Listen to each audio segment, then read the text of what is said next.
Arestado sa magkasunod na operasyon ang mag-live-in partner na nagbabagsak umano ng iligal na droga sa Taguig. Walang takas, pati ang kanilang mga ininalang spotter. Nakatutok si John Consulta. Exclusive!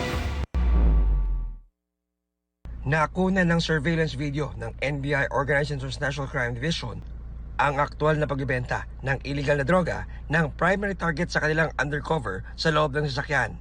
Ayon sa NBI OTCD, nakatanggap sila ng impormasyon mula sa Philippine Army na ang suspect at kanyang live-in partner ang ilan umano sa nagbabagsak ng droga sa Taguig. Kaya nang makasana ang bypass, arestado ang dalawang suspect sa magkasunod na operasyon kabilang ang kanilang mga hinihinalang spotter. Yung worth money na binayad sa'yo. Nakuha sa bulsa ng suspect ang mismong pera raw na ibinayad ng kanilang undercover.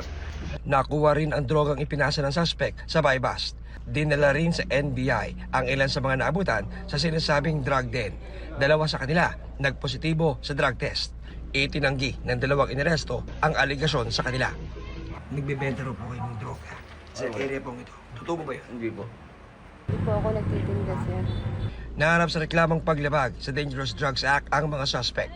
Tuloy-tuloy kami pag-ugnayan dyan sa Philippine Army para masigurong hindi na bumalik yung drug din na yan. Para sa GMA Integrated News, John Consulta, nakatutok, 24 oras.